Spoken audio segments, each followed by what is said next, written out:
Apple, one of the largest technology companies today, has been focusing on hardware such as computer software and iPhones, and online services including media. However, Apple wants to focus more on online services.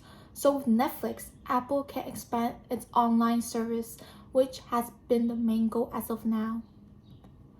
The acquisition of Apple and Netflix will be a combination of cash, debt, and equity, as the acquisition cost will be $211 billion. 36% of this acquisition cost is loan, as there is not enough cash to purchase the whole acquisition. First, let's look at the benefits of the acquisition for the company from the views of the consumers. Netflix could increase video streaming on Apple TV. As we look at the diagram, we see that people stream on TV for 19% of the time, and Netflix has 31% out of all the video streaming companies. This could increase Apple TV's users, which leads to the next point. Netflix has both US and international subscribers. Looking at the chart, we could see that Netflix subscribers had been increasing most of the time, and at the first quarter of 2020, Netflix subscribers had increased up to a total of 15.8 million from both in the US and international. The acquisition of Apple and Netflix can bring the Netflix subscribers to become Apple TV's users, which can increase Apple TV users from both US and internationally.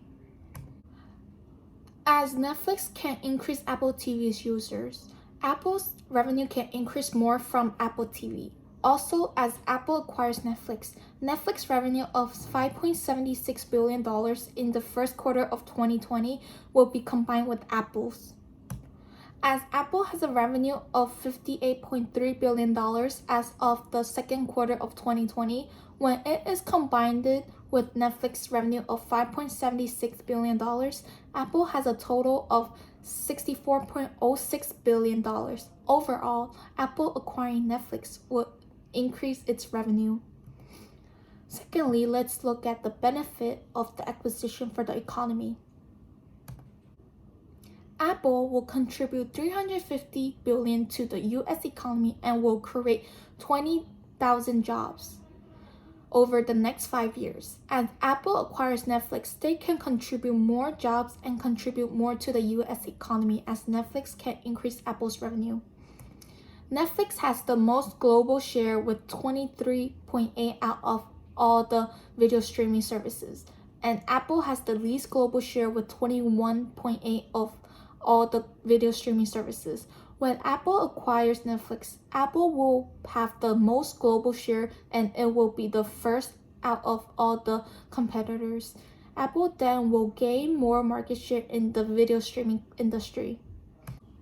Now let's look at the financial documents of the acquisition.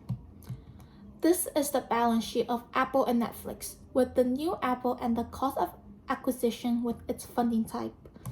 Looking at the balance sheet, we can see the advantage and disadvantage of the new Apple after Apple acquires Netflix.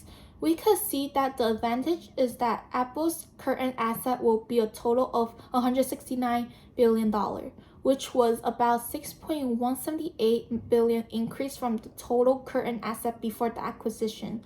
We can also see that Apple acquiring Netflix had made more debt for Apple, which is $80 million more debt. Also, the acquisition is very expensive. It cost $211 billion to acquire Netflix, as it is also a leading video streaming company. Apple acquiring Netflix will be very costly, but it will be no regret to buy it, as this acquisition could increase Apple's revenue and strengthen Apple TV in the video streaming industry. This acquisition is not only beneficial to Apple but to the economy, as it could provide more jobs and contribute to the economy.